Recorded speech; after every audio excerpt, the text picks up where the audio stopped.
Welcome to Minor Rex. My name is Dave. I'm here with Joel and Jami and Tony, and we're here to talk about fandoms today. It's a little bit of a more broad, more general topic than we usually do. It's not going to focus on one work of art or one specific movie or book, but we're going to talk about the experience of enjoying things. Things like movies, things like books, things like sports teams. Whatever you can imagine, there's probably a fandom out there, such as... there's a lot of talk about Star Wars because Star Wars is coming out soon, and we're super excited for that. But there's been a lot of talk about, what's it like to be a fan of Star Wars in the modern day? Not like it was in the 70s or the 80s, but now with the internet and trailers and rumors every day about who's going to do what in this movie. What are some of the things you guys like, or what are you into, and what do you consider yourself a member of a fandom for? I don't know. It's such a big topic. I'm a Nintendo fan. I'm trying to think of other things I've dumped a lot of time. I'm definitely a Final Fantasy fan. Oh, okay. That's a thing. Drill really it down into. a little bit, sure. Yeah, which is a Nintendo game, but it's also other games. I don't know. I'm trying to think of other things I'm fans of. I'm gradually getting through the Harry Potter books, and I say getting through, but I'm finally getting to the point where I'm becoming a fan of them. Wait, for the first time you're reading them? Yes. Yeah. What? I know. Where were you, 15 I missed years the train ago? on that. I also wasn't that strong of a reader, Oh, okay. but yeah, that's part of it. He wasn't able to find the stop at the 9 3/4 Yeah. platform. He just I missed it. didn't. Yeah. I think Miss the Train is a good, first it's funny, but second, it's appropriate. Those started coming out when I was late high school, early college. And so I've I'm 2 years too old to have gotten in on the ground floor of Harry Potter. I remember I read the third book when I had graduated college already, so early 2000s. And I was like, oh, this is kind of cool, but Yeah. it didn't grab me the way things when I was a child grabbed me, right? Yeah. Yeah, and we've talked on the podcast about Lord of the Rings before. I'm definitely a Lord of the Rings fan, and I forced myself to become a stronger reader when those movies came out, and I was motivated to read the books. So it's I guess there wasn't the equivalent. I wasn't so moved by the Harry Potter movies that I had to read the books. Yeah. And, but I bring up Harry Potter for a very there was a recent blog post on the DPL blog about the Friends of the Library, and I just thought Harry Potter is a great story because it includes characters from all ages and backgrounds, and you can cosplay. Anyone can cosplay Sure. as a Somebody. professor at Hogwarts. So Any species, any, whatever you want to do. Yeah. When you think about being fans of those things, do you feel that you have to be in community with other fans, or have you liked them in an isolated, this is something that you like a lot, or do you feel like you have connections to the other fans of those things? I think that's part of what makes you a fan in a lot of senses. If you can find others to enjoy it with, that is a huge part of being a fan. I think being able to share that experience, even if it's I spent a lot of time with Warhammer figurines, and it's nice to find other people that know what I'm talking about. If I say Dark Eldar Army or something like that, I think it's also the amount of time you spend on your own, but I think it's also that time you spend becomes more valuable when you find like-minded people that will share, experiences with you. But I agree with that. I think there's another layer to it, which is expression, is when it becomes more of a fandom than just a fan. I'm a fan of Breaking Bad. I think it's the best show ever made. But I've never cosplayed as a character from Breaking Bad. I've never written fan fiction. I've never gone to a Breaking Bad convention. I'm just a fan of Breaking Bad. But other things, I've gone to conventions. I've cosplayed before. I've made funny pictures, little memes that I've shared with my friends on the group chat and things like that. So, when I start creating things around this other thing, I think that's I've crossed a line into, I am now part of the fandom. I'm part of the experience. You're building the world of it. The world adding of the fandom. to it. The world's a little richer because of my one little picture is maybe a bit grandiose. But that's, I think, a big part of fandom is that now I've put something out there as well, which is up for judgment and derision or applause or whatever, however good or important or how much work I've put into it may draw. I feel that there's a language to a connection. We were talking about before about being a fan of a sports team. You can walk up to anybody in the stadium before the game or whatnot, or you sit near someone in batting practice and develop a conversation just based on, I can't believe the third baseman's not doing as well this year. Yeah, absolutely. Or whatever. And you get to know the person through that shared language of the fan but it's not really contributing anything specific, but you're actually putting yourself out there for that, like that one person to interact with or a group of people. I have an experience with that where I'm upset that I have to say this out loud, but when Michigan lost to Appalachian State, I decided I was going to wear Michigan shirts and sweatshirts all week. I was not going to back down. I was going to be like, I'm still proud of my team. People in the street had something to say to me about my football team. Yeah. People stopped me in the parking lot of Walgreens and say, boy, what's it like wearing that shirt? Or, boy, what do you think happened? Or, is Appalachian State really that good? Is Michigan really that bad? And I'm interacting with people like on the street, on the sidewalk, in the parking lot that I would have otherwise never spoken to. We would have walked right past each other. But, I expressed my fandom through my sweatshirt.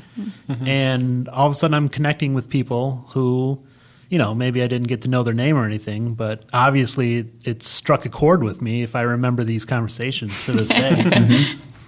I collect sports teams, T-shirts and stuff like that, and it doesn't fail. I remember being in New Orleans and getting stopped by someone, hey, are you really a Brewers fan? And I am, but not maybe as big of a fan as other teams. And but it was just kind of funny because if I wear like a University of Minnesota T-shirt in Virginia, someone's going to stop me. It just seems that there's always someone talking to you based on that. But it also extends to a superstition part of that too, where like I'll try to wear a Philadelphia Eagles T-shirt on a day that they play. And then if they didn't win that week, I think to myself, okay, well, don't wear that next week. Or, you can't wear that in combination with X. Or if they win, like, oh, I got to remember this because that's on an individual level of just developing your own personal relationship with that. But going back to Harry Potter, I went to, and I know that we've mentioned Pottermore before on this podcast, and I did go to that, and I remember I went through to find out what house I am in, and I remember definitely feeling crushed because I was a Slytherin. And I'm like, what does that mean? And it took me a lot to wrestle through that. And now I kind of like it because not really a whole lot of other people are Slytherin, and I get a lot of free stuff from people who are like, oh, I don't want this. Do you want this Slytherin thing? I'm like, yes. So yeah, I advertise it on Slytherin on my Facebook page. I mean, I'm proud of it. Both of you two would not strike me as Slytherins. Are you Slytherin? Yes. I did not know that. Yeah, that's all right. true. And there's like a definite culture here at this library of like everybody. There's a few people who know they're in different houses and stuff like that, and it's kind of fun to interact with people regarding that. Is that? Yeah. I remember when Pottermore came out, I remember thinking when I was taking the test, I was like, okay, this is the internet's official test because J.K. Rowling signed off on it. The rest of the precursor to BuzzFeed quizzes, it was always like, what are your favorite colors? And then it would just be like all the house colors. So obviously you can like game your way into getting whatever house you're in. So my sisters and I all took the test, and I was in Hufflepuff and they were both in Ravenclaw, and I remember being devastated and angry because I was a Hufflepuff because we had all idealized ourselves as being Ravenclaws. And then when I went into the platform and there's like the forums for your house or whatever, everyone in Hufflepuff was just angry about being in Hufflepuff. I remember it was just like we were a house of like people in despair. No one wanted to be there. There was no Hufflepuff pride yet, or no like outsiders or whatever. No, everyone was just upset. So but I do remember feeling like internally very devastated about it because Harry Potter was, I think, my greatest fandom that I participated in growing up. And I think because I did peak at the exact right time. When the seventh book came out, I had just finished high school. So we had I felt like aged together where I'd hit like all my age was always roughly within whatever Harry's age was in the books. So my sisters and I ordered the seventh book ahead of time, so it was delivered on that day. And my sister and I stayed up all night reading the book together on the couch. And because we didn't want one of us to cry or something or give anything away, we each made sure that we didn't turn the page before the next person. Wow. So we said turn, and then we could both turn the page. So we read the whole book together, sitting next to each other in my grandma's living room because we were on vacation. We were in my grandma's in California. Everyone else was doing other stuff. We spent the whole day and the whole night just reading this book and not turning the page until the next person did because, it's that idea of like this community. My sister and I wanted to experience the world at the exact same time. Yeah. Is it the only time you've ever read a book with other people that... Yeah, at the same exact time, yeah. Because we knew everything was going to be so explosive. I didn't want her to, we wouldn't be able to keep it in, It's a really interesting story. That is amazing. I don't want to... We're all trying to figure out how we can possibly follow the follow story. it. Well, I mean, Harry Potter happens to be probably one of the books that I regularly, when my wife and me are hanging out, one of us will read out loud, and and it's back and forth, and it's an awesome book for that, sharing the experience. So I don't know.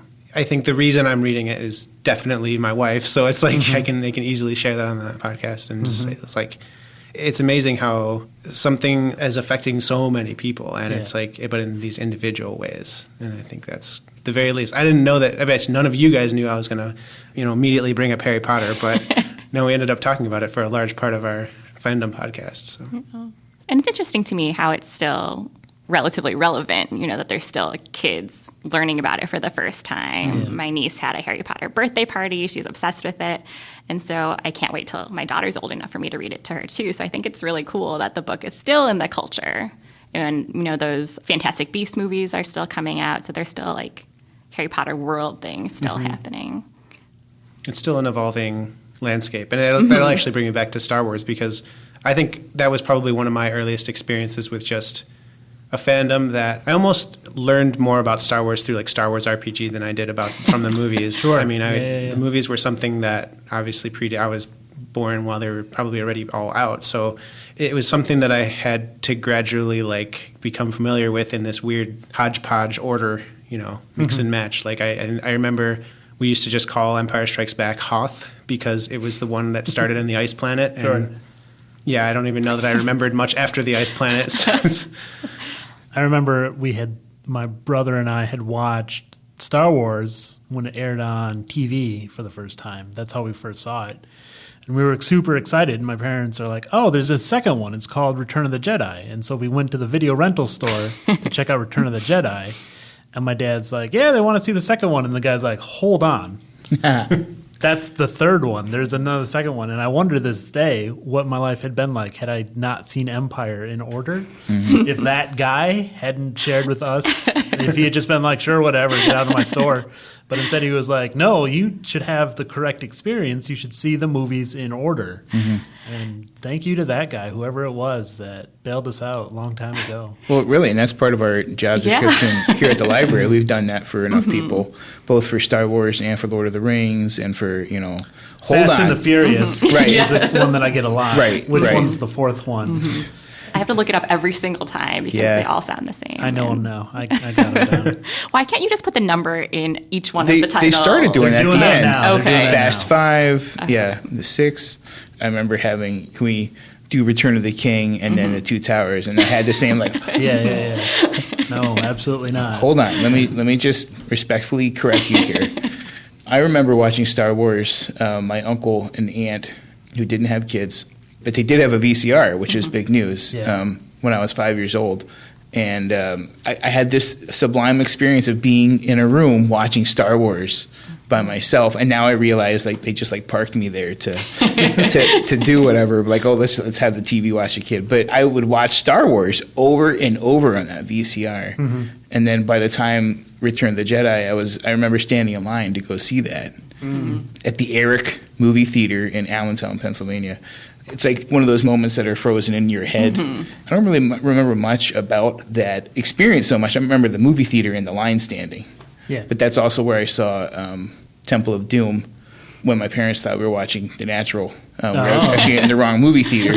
So good deal. So that was another really interesting experience. But nowadays, I'm not really involved online with a lot of these things.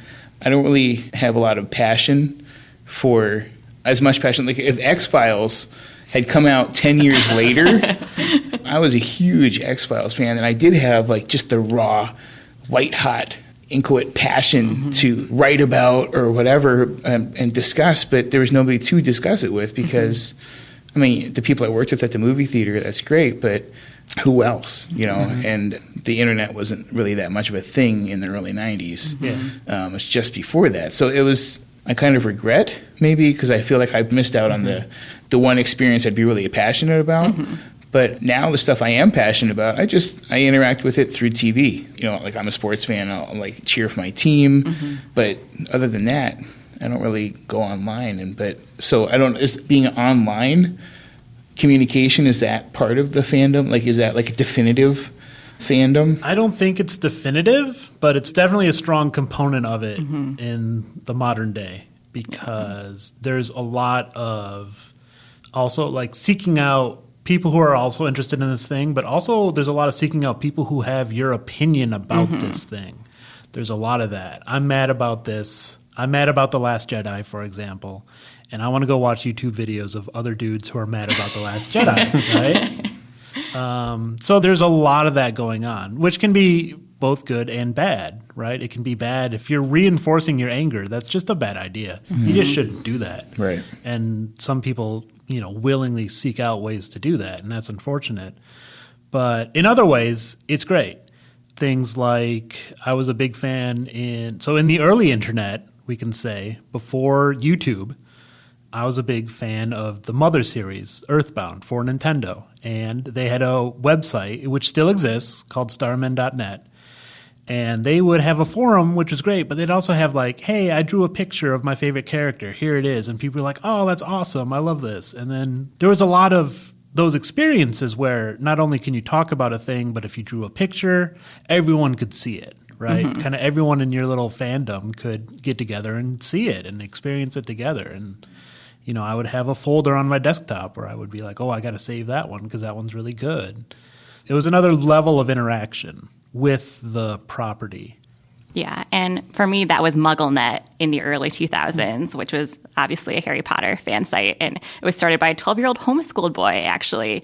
And I remember I met him in Oak Park, where they made this fake Diagon Alley when the 5th book was coming out in 2003. And I met this owner who was probably older than I was at that time, like an older teen. And I felt like I was meeting a star, even though he just like made this website, because I was like, he brought us all together. He has, we probably didn't call them podcasts back then, but whatever, he had some like audio show that he streamed, and I felt like I was like one step closer. Because right now with Twitter, I feel like, you can get up-to-date things from like the creators and people who are actually in the creation process of it. But back then we couldn't really. It was like press releases, stuff like that. So I had no dream of ever hearing what J.K. Rowling was saying like at that time. The community was all just with peers who were, almost all anonymous. And there was a creation factor in that too. Everyone always created these like desktop wallpapers back then in Paint Shop Pro or whatever, cheap version of Photoshop. So it was a lot of like making our own websites on GeoCities and stuff like that. So I felt like that was the part where I felt like, oh, this is my place. And we would often talk about stuff that had nothing to do with Harry Potter at all. It was just like you found each other because of this community. But then we talked about like what it's like being, like a 14-year-old girl. So it's like your foundation, and Yeah. you just built off of that. Yeah. That's interesting.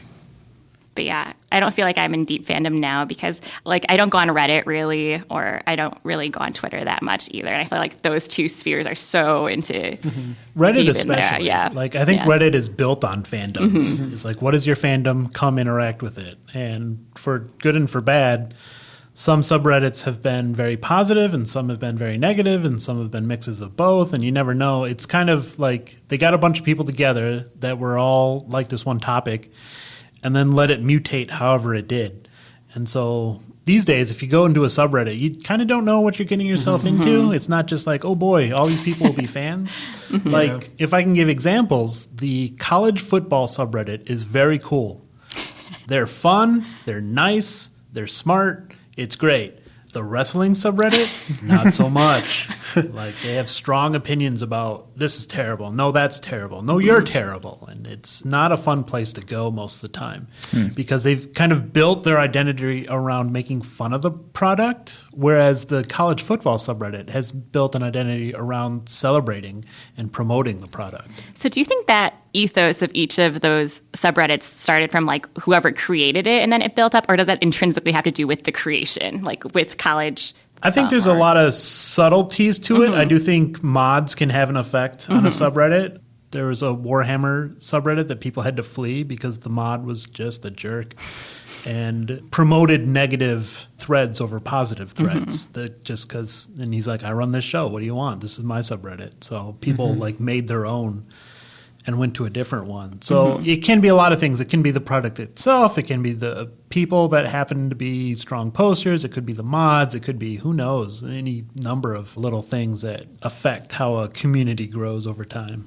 Well, that kind of reminds me of like fantasy sports too. Is almost like kind of a fandom of the sport, you know, because you share and like you're all aware of the players and you talk about, oh, I can't believe this guy's injured, or, you know, you make jokes about what's going to happen. But the commissioner, the guy in charge of the league, it's kind of like the moderator, and he or she can really define the personality of that league. Yeah, set the tone for everyone else.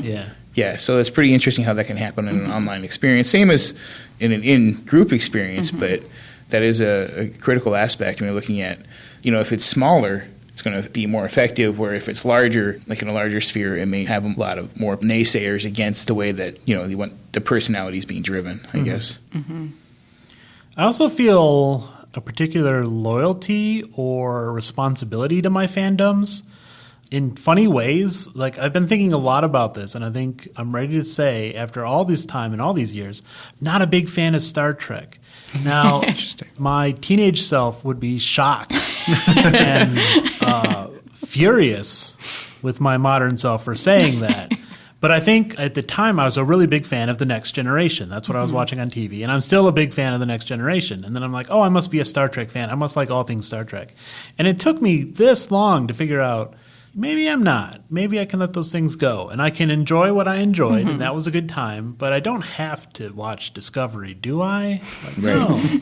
No, you don't. Like, you can watch what you want, and you can have opinions that run counter to it. You can like things, and you can not like things. And when you're deep into fandom, it feels like you can't. It feels like I have to like everything. I have to buy everything because I have to support. The pressure. Yeah. Or if you feel betrayed by something that happens, then you have to vocally say that. Or like burn all your Team Edward or whatever. But pictures. Yeah, maybe we don't. Maybe we don't have to take it that seriously. Yeah. Maybe it feels that way, but in reality, it's not really that important as it feels at the time. It's like a favorite musical group, and they come through, and you really enjoy their music, and you know they're playing at the United Center, and you feel this like pull to go there, but then you just feel like you're not that much of a fan if you don't go. Like you are beneath like everyone who does go. Someone's going to find out somehow. Right. Call you on it someday. Right, and say you are not. Yeah. And that's a shame. And not in any way real. Right. I feel it's an imagined pressure. And then also with the internet, everything is being said before an audience, and you're trying to get upvotes or, you know, avoid downvotes or get likes or whatever. So I feel like that does have this pressure to have the hottest take or the most extreme opinion in whatever, too, that can There's a lot of, if you have the hottest take or a negative take, you're going to get more clicks than someone who is just like, yeah, it was fine. It's no big deal. Like, they want controversy on YouTube. They want someone who is outraged and emotional, and because that's expressive as opposed to, yeah, I don't know, it was 3 stars out of 5. Like, that's no fun. But on YouTube, you'll even get someone referred to it not too long ago in a video that I saw. Outrage merchants is what he used to describe these people on YouTube who are just like, I get paid to be mad, and people come and watch my videos because I'm mad. And if I'm mad about A one week and I'm mad about B the next week, doesn't matter. Point is, I'm mad, and people like that. Why do we like that? I don't know. Well, but we do. Is it cathartic? We're clicking. Is it? It's a continuation of the shock jocks, right? The radio shows that people would just like drop their mouths listening to. And you would always be amazed what they're saying, and you listen every single time.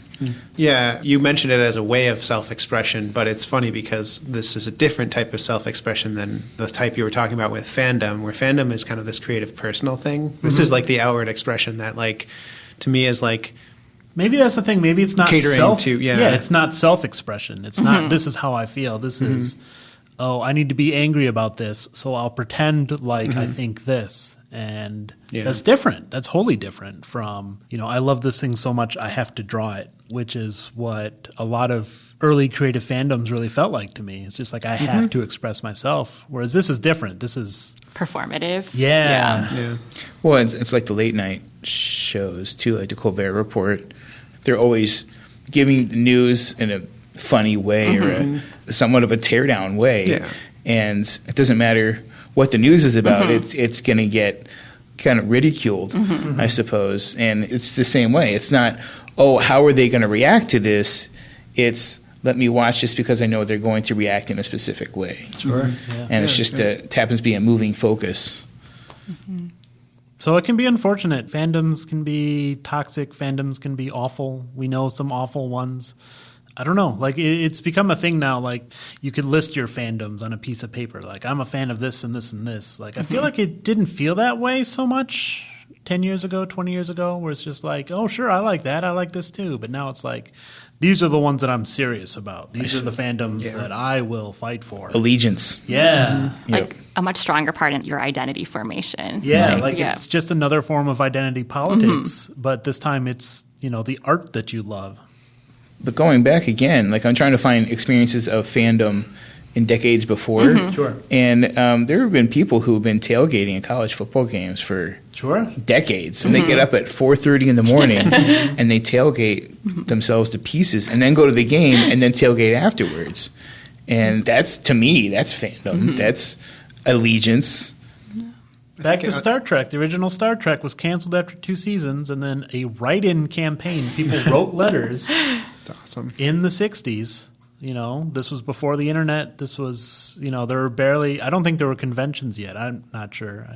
But people felt so strongly about that show that they wrote enough letters to CBS that they're like, all right, we'll do another season, which happens all the time today with The Expanse, with Family Guy, with shows that are canceled and brought back. Back then, I could understand it almost a little more. Nowadays, there's so much. There is an expanse of sci-fi and fantasy. Whatever, there's always new shows being made, and I think the reason we have to pick and choose and be like stalwart in our defense of the things we like, it's like because there's so much, and the things that we like are very unique. They are once in a lifetime things that we want to honor and cherish. And I think interestingly, like money doesn't always follow what people's hearts do, and then things aren't remade or shows are canceled, and we never end up with another Firefly season or anything like that. But I don't know. I think the fact that there's just so much now, even if you're not a fan of it, you can know a show really well.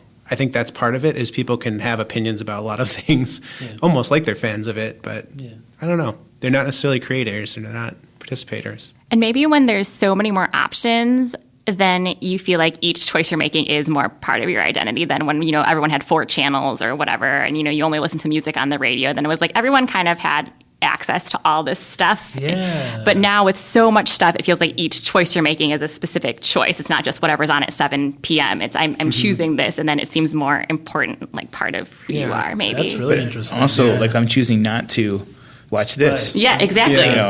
I'm repudiating these other shows. And so it's like reinforcing, like we're in a cycle. Yeah, that makes a lot of sense to me, is that, shows used to be, whatever's on 8 o'clock on a broadcast network is going to get 20, 30 million viewers because that's what's on. These days, 20, 30 million viewers of a TV show is newsworthy. It's, headlines. But, the idea that we kind of got to stick up for the little guy these days. It's like, I like this weird show on this weird channel, or I like this weird book that no one's heard of, and it's like, I have to help it because it deserves more than this. It's a weird perspective, but I definitely have had that. That's the way I felt about the Blackhawks when I first moved out here. They weren't on TV, and nobody liked them, and I felt like I had to be kind of like a Blackhawks missionary. Yeah, exactly. And, come on, you still have a hockey team. And then they drafted those 2 guys, and then everything went north. But did you know that there's Kane and Taves fan fiction out there? I've never read it, but I have heard there's like thriving communities and also like, like where they're in relationships and things like that. There's just thriving shippers. Yeah, shipping hockey players. I never thought I'd hear that, but here we are. So with your not so hot on Star Trek anymore, but you did like the Next Generation, do you have any interest in the Picard show that they're doing? I'm very much afraid of that show. I think it's going to ruin a lot of what made Next Generation good.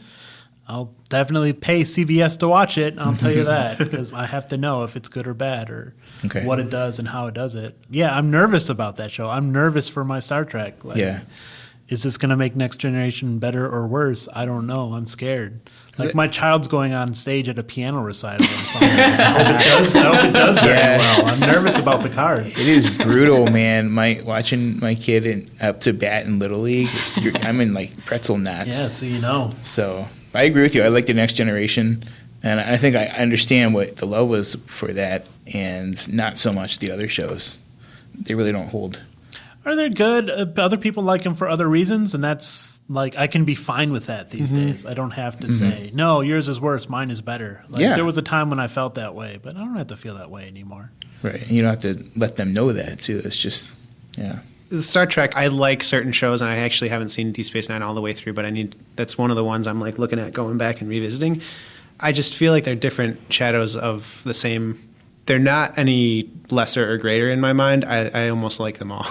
It's one of those things where like I had a professor who just hated Voyager, and I was like I couldn't get behind that because it was like part of the reason I fell in love with Star Trek. So I can understand how yes, it's frustrating and it's not the greatest series and there's a lot of loopholes and there's problems with it, but there's pieces of Star Trek that I just can't give up, and I'm just like one, and that's one, and I guess I'm optimistic about Picard. That's the interesting thing. I'm probably one of the few or something. I'm sure there's other people that are just very excited about it, but I am very optimistic about it because I'm just like, I just have this weird faith that they'll know magically like what I liked about Next Gen, and they'll just translate it really well to 2020 or whatever.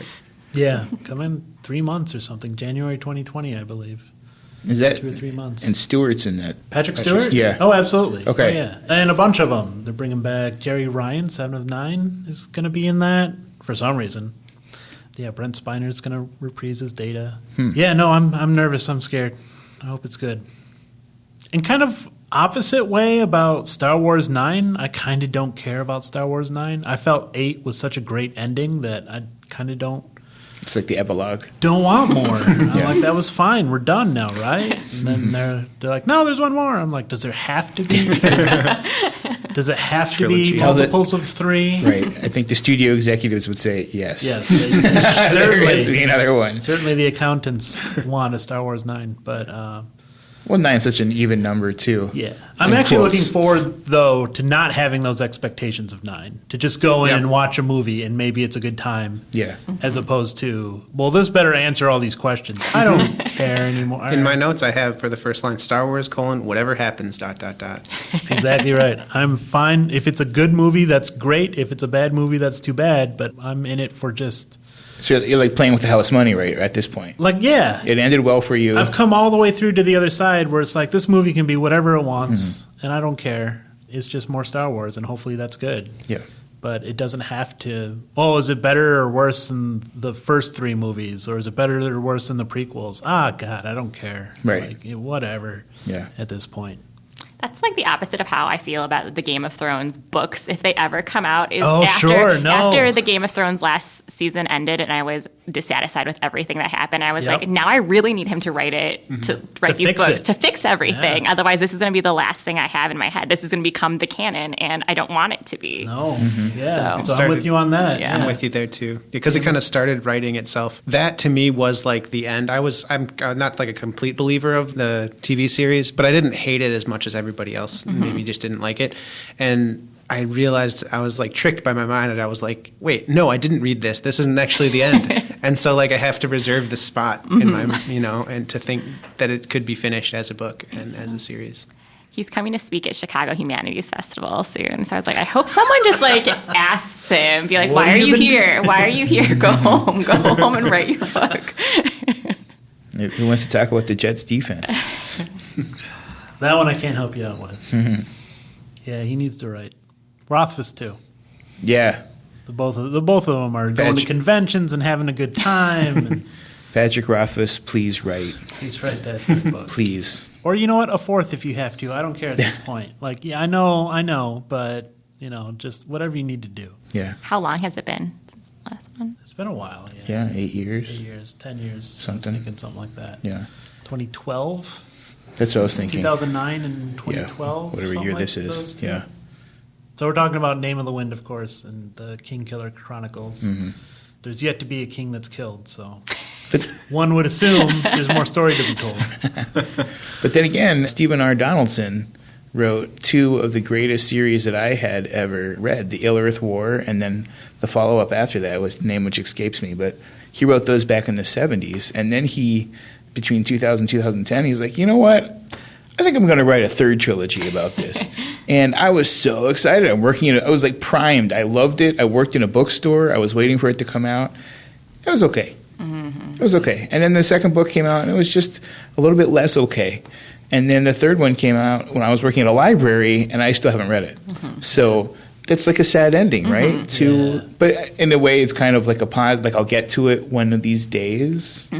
But I will go back and read the first 6 books, and then maybe it'll give me enough running start into the last 3 to be able to bring it all together into a cohesiveness. But that's what I feel with Netflix bringing back, or other streaming services bringing back all these things like Arrested Development and stuff like that. And then often they're not as good as the original, and just leaves you with a bad taste in your mouth for the whole franchise or whatever.